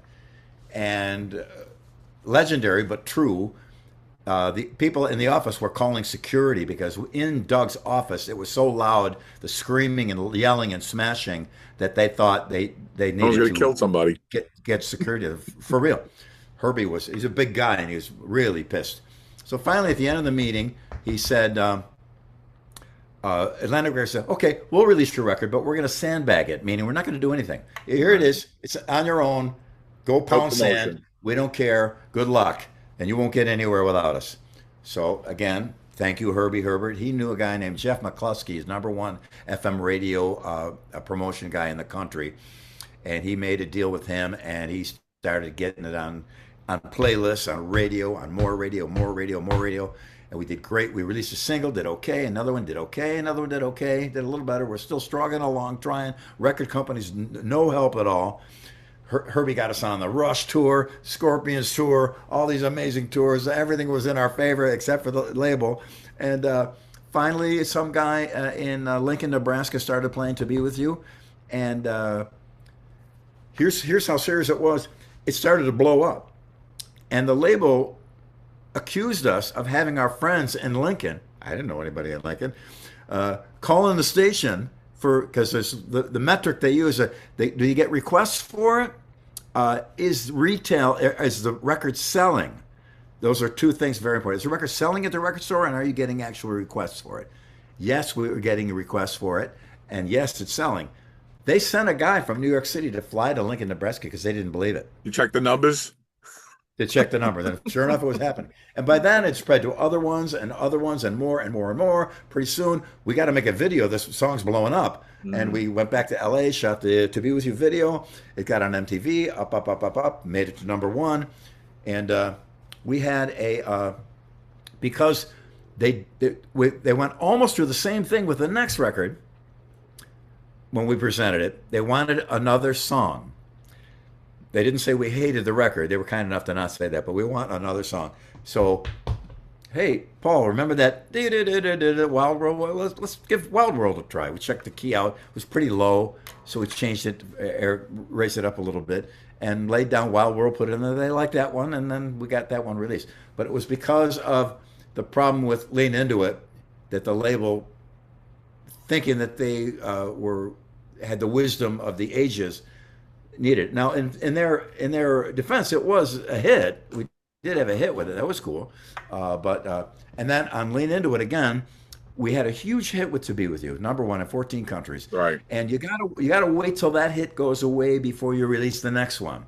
And we had a song on the record, Just Take My Heart, which I thought was even stronger than To Be With You. Great song. I loved that song. Great song. At the time, I had a girlfriend, and she was in tears because we were breaking up about that song. It was an amazing thing. So sure enough, Atlantic releases it too soon, and some of the radio stations said, we're not going to play it because we're still playing To Be With You. And so it stuttered, and it made, I think it made top 40, but it didn't become the hit that I thought it could have been. Again, it was real tough dealing with a record company at that time. So it was a pretty wild ride. But in my defense, if I may, we were rehearsing, and under this cloud of the problem, we had a couple of people at Atlantic that were great. They were our dear friends and were help us out a lot. But the Doug Morris thing was tough, and he's the president. So we're at rehearsal in North Hollywood, and I got the L.A. Times on my way down to rehearse, and a front page. Oh my God! I walk into rehearsal. They go, "You guys, guess what? Doug Morris security removed him from the Warner Brother building." He got in so much trouble for some shenanigans that they threw him out completely and removed him from the security, removed him from the building. So he was fired as you could possibly get. So that was I took a little. I hate to be happy with other people's sorrows, but, and he went right off and was the head of another label in no time. So that's how the record biz works. Whatever. So on the next album with Wild World, you automatically were headliners? You were headlining those tours? We already did some headlining in smaller places.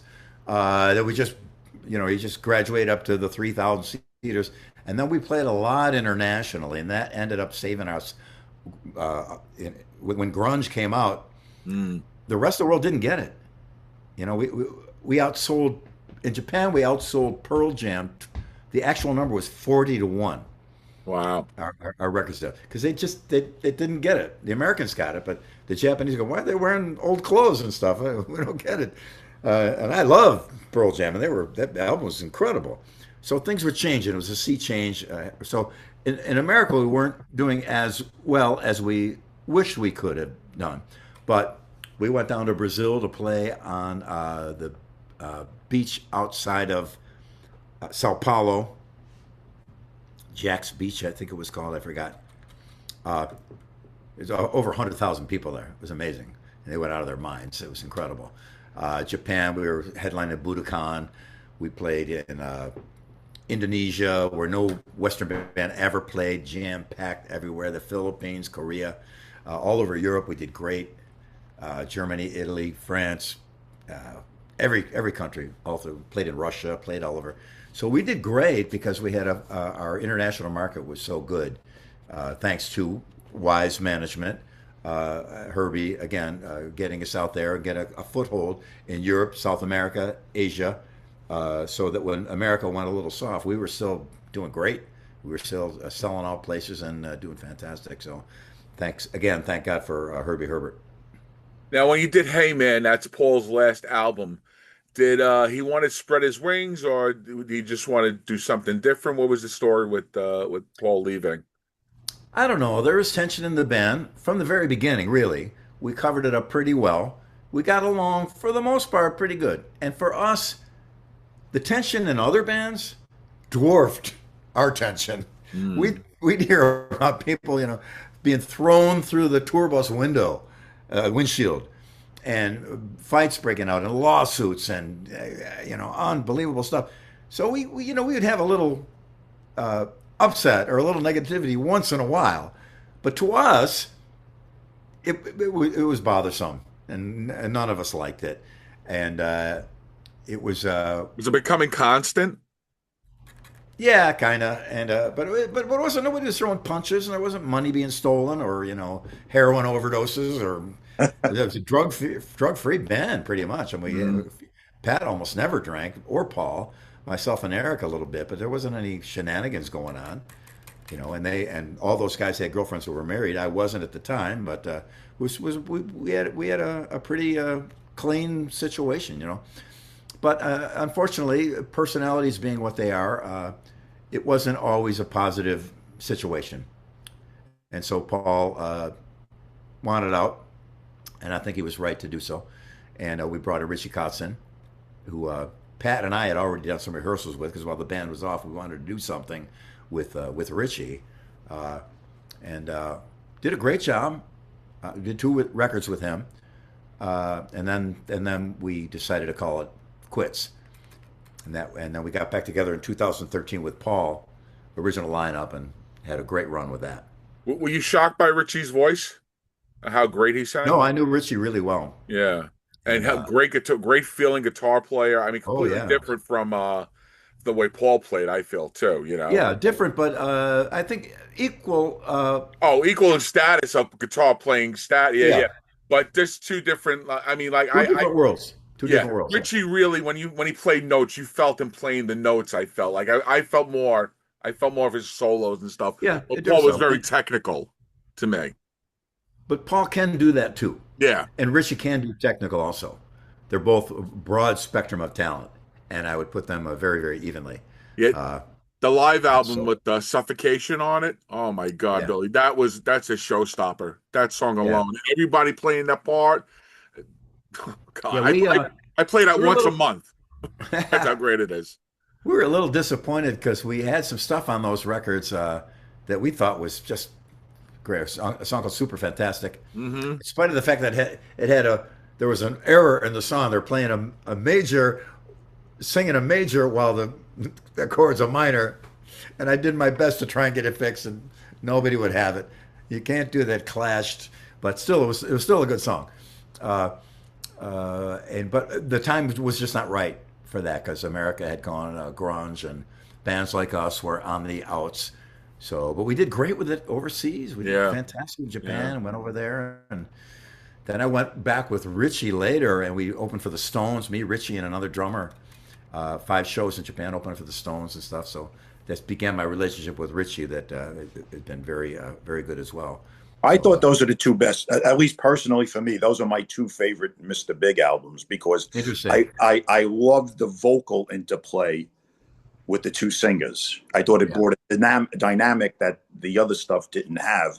It kind of almost reminded me of what Coverdale and Hughes had. You know, he had two great voices, and I just thought it really opened up another, level to what the band had to offer. Yeah, and then again, we go back to what we talk about with changing members in a band. Some fans, they wanted the original lineup. You know? No, I know. Then when Richie was out, well, what happened to Richie? Make up your mind. But unfortunately, that's the way it works. And as a fan, I'm like that too. When Dave went back to Van Halen, okay, great, but Michael's out. Well, wait a minute. Put the original band back together. So, but as a fan, you can't always have what you want. But it was overall a great run, and again, good people, amazing players, good songwriting, incredible success that we're all super grateful for to this day. They just reissued the Hey Man record in a blue vinyl, and it's selling like hotcakes. It's doing great. They did reissues of all the first 4 records. They'll probably do all of them eventually. It was a great run, and all of us benefited incredibly from it in so many ways, in our personal lives, financially, of course. I mean, when you're in a band and you're slugging it out, what am I going to do 20 years from now if this doesn't happen? And fortunately for us, it happened. And so 20 years later, we're all in pretty good shape. Nobody's a billionaire, but we're doing good. I don't have as many worries in my life as I could have if I would have maybe made a left turn instead of right. So when you guys did the Portnoy Sheehan what was it, McAlpine Sherinian thing, that was the first time being with Mike in a band? No, we had already started the Winery Dogs. Oh, okay. Oh, that was in the between. So now let's get to that. So now Mike's talking to John Sykes, and he's going to create it's called One Bad Apple. Is supposed to be, right? Kind of. That never really went that far. The tentative title of the band. Again, you don't ever want to release things until they actually happen. Right. And I'd never even heard that was going to be the name of the band until I read articles about it a year later. Okay. It was a funny thing. We went out to John Sykes' house and laid some things down, but I hope this doesn't come off in a bad way towards him, because I don't blame him. Your taste is your taste, but he hated me. He didn't want anything to do with me. Wow. Sorry, bro, Jesus. So when I played those demos, I was like, one note here, that's all. I ain't going nowhere. Okay? Too much? So... he's like, I don't want bass solos all over the place. Yeah, I think he was highly intimidated, Billy. If maybe you go listen to one of my records, you won't find bass solos all over the place. Right. It's Just Take My Heart, Wild World, To Be With You, Promise Her the Moon. Some of my favorite songs of Mr.Big where it was really simple bass, and so I was kind of put off by that he already decided that they wanted nothing to do with me. So when I went to his house to do the bass, he wouldn't even be in the room, and he left, and it was just me, the engineer, and I go, he's there. Are you okay? I go, just go. I'll just lay down. I'll just do what they want. And I knew it wasn't going to go anywhere, but I just kept my mouth shut. How many tracks were recorded? None of them were ever done. None of them were ever complete. I don't know. There's maybe 5, 6 songs. Okay. And there was no soloing on guitar. It was just kind of demos, and I didn't like much of it. Really, it was okay. And then Eddie Trunk says he actually came as an intervention, basically. Is that true? That he came in and tried to sort. Eddie Trunk came to try to sort this out and say what's going on here. No, he got. If he already hated me, he hated me more after that. Eddie Trunk drove, and his house was way out in the valley. We came all the way out there, and I wanted to hear something. And John didn't want to play it for him. That was what it was. Had nothing to do with anything else. And his excuse was, I don't even know how to turn the console on. And I'm sitting there in the studio, and I look down, and I go, oh, here's the switch right here. And he's like, God damn it. Because he was trying to not play the song. Oh, I know. Don't worry. He's like, shut up. So the console comes on, And I don't remember if he actually ended up playing it for Eddie at the end of that either. But he hated me even more now that I inadvertently sabotaged his attempt to not play Eddie. But I thought it was unfair. And Eddie loves John Sykes. He Yeah, yeah. loves him. He really, really does. He cares for the guy. A lot of people do. He's a good guy. I don't. Well, That we he, felt too all those years. I don't know what inner demons he had. I mean, such a talent, such an amazing voice, great material that he put out with Tigers and Whitesnake and Thin Lizzy and Blue Murder, and then to do nothing. And yeah, just did that I all know. those years pass by and not pick up a guitar or not even play a live show. That what they call, like they say in Bronx Tale, that truly was wasted talent in that sense, Billy. Well, I was never not a fan, but I just didn't. I kind of liked the White Snake record. It really wasn't my thing. Uh, and the other things that he had played on, I wasn't really fully aware of them. There's a lot of bands out there, Mhm. and I just don't have time to listen to every single song by every band on every album they ever did. And so I didn't really know of him that well. But so in the end, we got on a conference call about what we're going to do, and John suggested, well, I'd like to take 3 months to get guitar tones. And Mike and I were like, we were ready to do the record in a week, you know, Yeah, because in and Mike out. too is Mike is like go go go. He's a go go go guy, Mike. Pretty much. So we're thinking, I can't 3 months of nothing and to get guitar tones. Wow, that was amazing. So there was a little clash at the end, and Mike said, don't release those tapes because his drums were on them. And then I never heard from him again either, of course. And it was disappointing because I never worked with the guy to know anything. But in his mind, I'm just going to want to solo all night. That's why if I do a show and it's a 2 hour show and there's a 7 minute bass solo, people record that and put that on YouTube, and they think the whole show was me soloing bass, Right. and it's a little unfair. What's So odd about that, Billy, is he played with Tony Franklin, who's one of the busiest bass players on the first face of the earth. I think far more busier than you throughout a song. And, Really, I never got that from Tony. when he was playing Was the that a- fretless in Blue yeah, Murder, yeah. I never, yeah, I never. Yeah, he was That up was and never down my that neck. impression. yeah, Yeah. yeah, he It was never was. my I, impression. I saw. I I saw just that. finished Yeah, the show with him. I just finished With the the show with Cactus him. show you did. Yeah, yeah. Yeah. yeah. He was But just. back in the Blue Murder days, forget about it. Yeah, That's not how I heard it. So, but yeah. whatever. Did you ever hear the album? But neither here nor there. Yeah. Neither here nor there.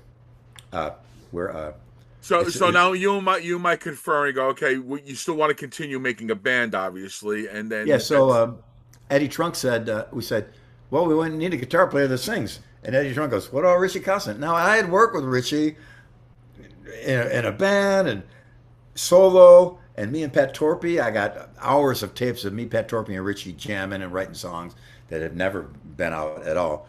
And so I thought I could have had a V8. Why did I think of that?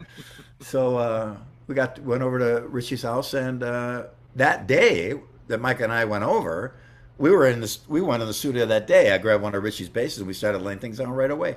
We had the record done in no time, and the way it should be, and that's how it started. And I love that. It's one of my favorite records I've that ever material. been Listen, involved with. The first Criminal Winery Dogs. is phenomenal and should have been Cool. released on as a track on there. Instead of being a Japanese edition. That song is Well, phenomenal. yeah, okay. It wasn't.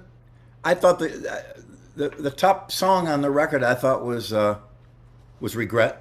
I think that was Oh, really a Regrets a smash Tearjerker. smash hit, and a lot of the others too. I Time just really Machine is so Time strong. Machine. Oh, playing Oh, that live was a riot. It was an absolute riot. I love that. So we had a great run and went off and did a set. I just posted on Eddie Trunk.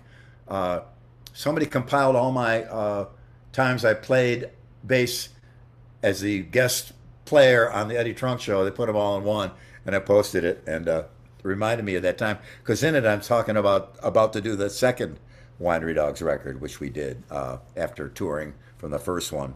So I saw you yeah, so five we did five good. We times. went off and did I saw you second. 5 times on that tour. BB King's, all around. Oh, cool. And BB King's was a sellout. You guys sold out BB King's that night too. It was Yeah, it's a great phenomenal. band. I love playing in that band. The interaction. I love pulling back and letting Richie do his thing, locking in with the drums.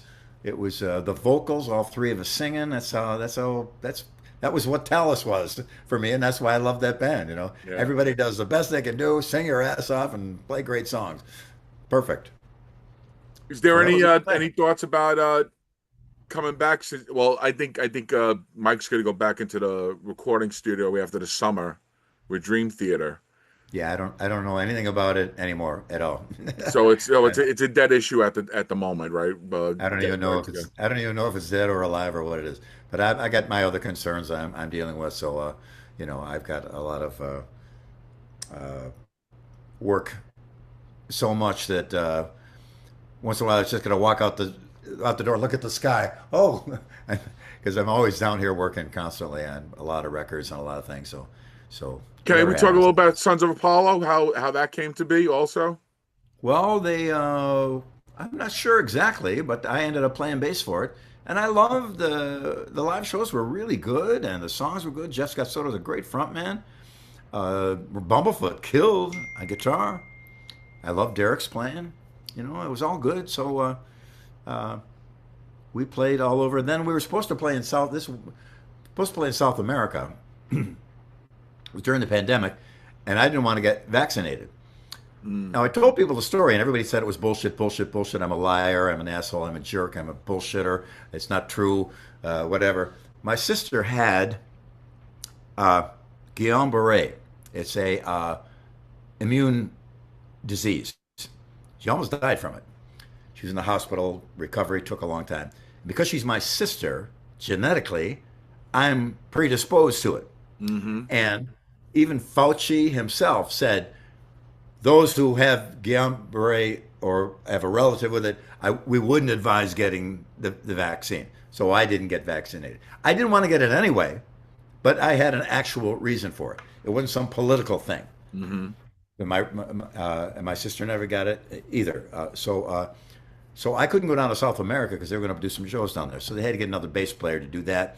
And then all hell broke loose apparently, and all kinds of infighting was happening. And I just backed off, and then the band dissolved somehow, and that was that. And I feel bad about it too because the live record we did was really cool Great. with a symphony, and our first record really sounded good. And live we kicked ass. It was a great band, and people were automatically.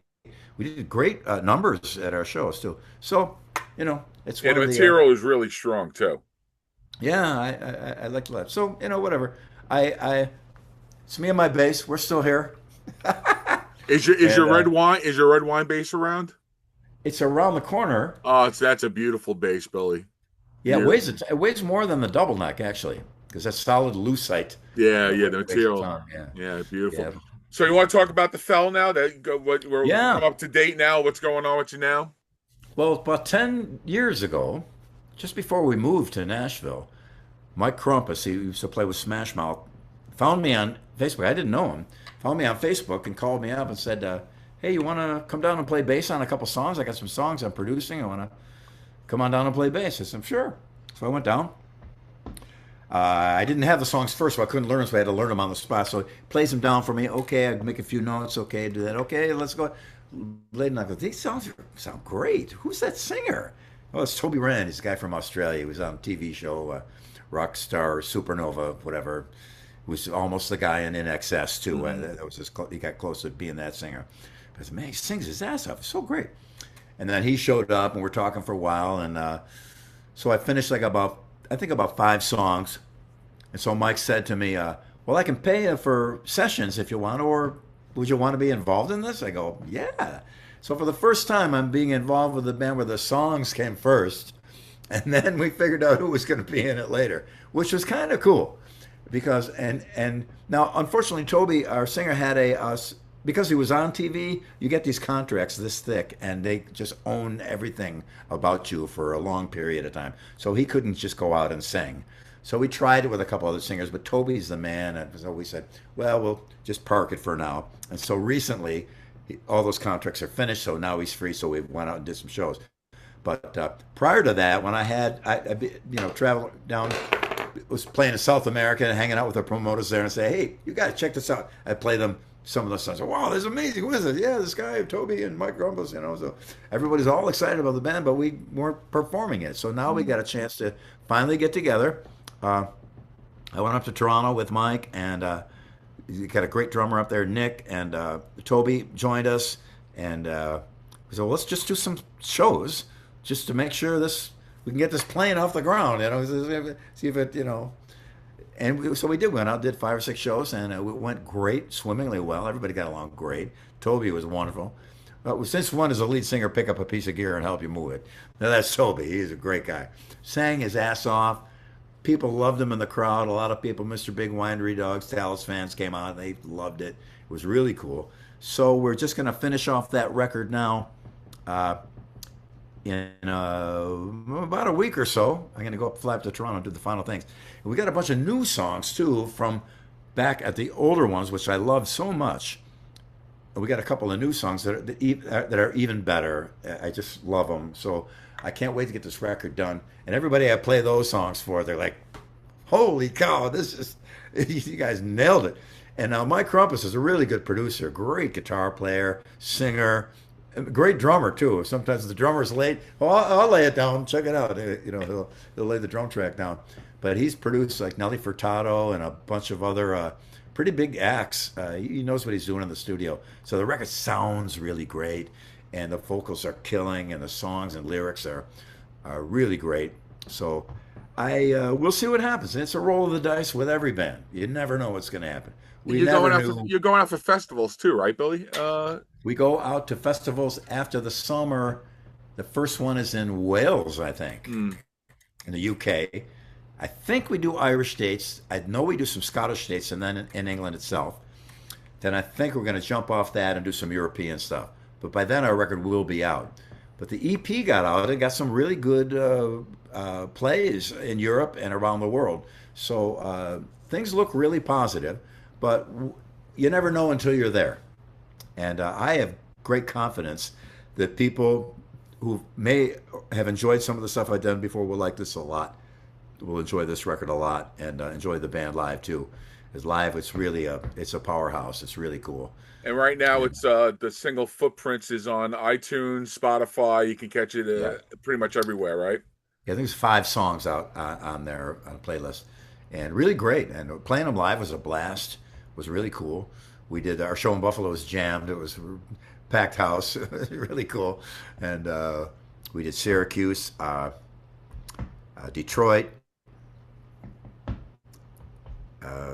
Cincinnati, maybe. A couple. Is it hard? No New York City gigs? Why wouldn't you come down here and No. We don't choose where we play. No band does. There's the booking agent. Yeah. Okay. And it turned into kind of a hot issue on social media for a while. Because people, I'd announce a tour for whatever band I was in. Why do you hate Detroit? Why do you hate? What do you mean hate Detroit? It's all personal. Why won't you play here? Because Detroit didn't book us. Why does Detroit hate us? Anybody can book us.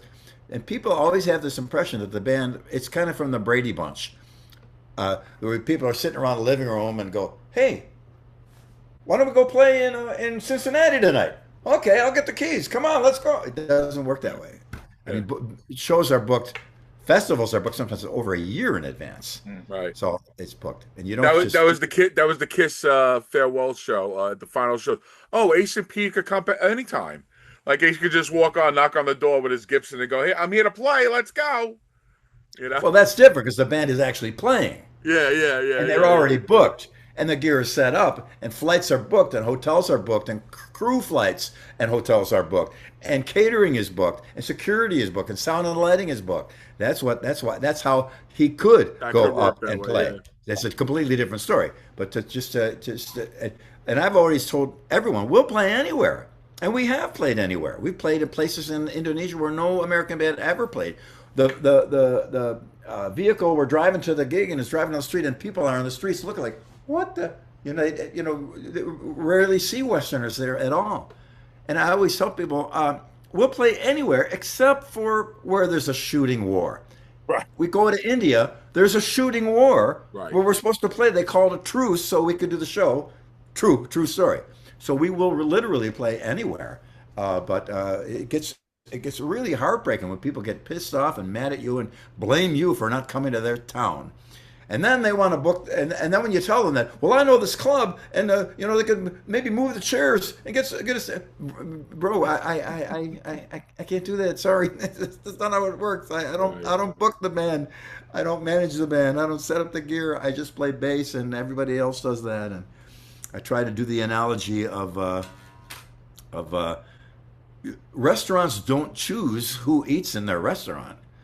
You walk in or you don't, and Right. it's your choice, and it's the club's choice to choose who they book. And I love playing, and we get amazing, great fans everywhere. Why wouldn't I want to play anywhere? So it gets frustrating, and people got into a couple firefights on the internet over, and I try to explain, I got nothing to do with it, and I don't know, Right. where, And it was. the last thing, the Call Kennedy project, is that just going to be something put together, or might possibly play live, or just still in the Well, I infancy of play the live. band? Yeah, I talked about I could just fly up to where he is and get together with the guys and go through the songs and see how it goes.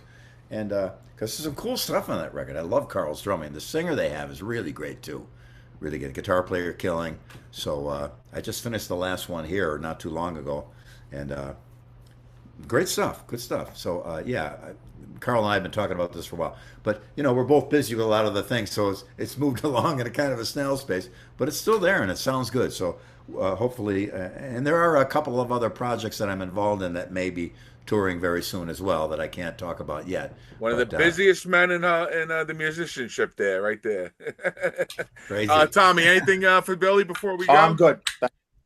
All right, Bill. And Can thanks you to both of promote you any? for wearing the shirts. Oh, and I'm also scarred on my left leg. I have the paw print Oh, perfect, on perfect. my Oh, leg good, good, good, also. good. Big Right time. on, that's cool. You want to promote any websites or anything, Billy? No, it's really me on social media, blue check mark, Facebook verified or Instagram. I respond to everybody's message and comment. That's how Maybe it's you're just a here. thumbs up and but it is a Herculean task. Sometimes I'm there with my phone, trying to take care of it all. But I love all the people that have been so kind to me.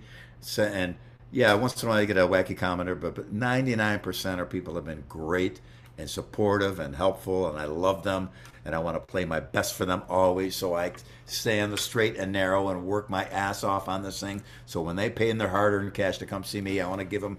I want to make it worth their while. Whatever band I'm in, whatever I'm playing, make sure to do my best for them. Everything I own, everything I have, comes from somebody buying a ticket, a T-shirt, or some kind of record, and I never forget that, and it's very important to me. So when it's time to deliver, I want to do my very Well, like best I for them. say, you've Yeah. been with me since 1982, my man. So Oh, you've beautiful. been with me here and in here, and and Right I on. appreciate you a lot. And listen, like I say to everybody, we just started this off. We're at 15 episodes in. You could have just blew me off and say, "Who the hell are you? What the deal is?" But you came on. You're a man of your word, and you're a man of honor, and we truly thank you for being on. Oh, it's absolutely my pleasure. And it was a joy to speak with both of you guys. And in the future, if you need me again, you know where to find me. I'm easy It's to find. same thing And here. Whatever you want to promote. where you guys both based? Are you in the I, same? I'm in Freehold, New Jersey, originally from Brooklyn. yeah, and Okay, I'm a Brooklyn boy now, living in Staten Island. cool. Yeah. Oh, I Yeah, spent a lot of times down there. We actually recorded a lot of Eat 'em Smile in New York City a at the record plant record plant. Yeah. yeah, Yeah, yeah. it was pretty cool. So I spent time down there, and as all my time with Talas down there was just so great. We had such a great time. I'm so glad you brought up Lemoore's and all that. I still get messages from people. "Oh, I used to see you with Lemoore's all the time, and the one in Queens too, and then Moe's The Rising Sun out there in New Jersey. Moe with a big cigar in his mouth. hmm I Pretty was I good. was 15 years old, sneaking into Lemoore to see you. That's and leaving. Imagine a 15-year-old getting on an N train, going back home at like 2:30, 3 o'clock in the morning Wow. back in the day. I Imagine. don't, I wouldn't do that today. Back then, it was Exactly. still a little rough, but thank you for risking your life to come to You're come well out to worth see it. me. All right, don't. We're gonna say goodbye now, but don't leave yet, Billy. I want to give you a proper goodbye. So everybody, Thank you again. Thank you for Billy being on. Please follow us on Hard Rock History Show on Facebook. As for my boy Tom, I'm Paulie Christine. I want to thank you again for being here. And everybody, always we say, keep on rocking. Thank Thank you. you all. All right, take care.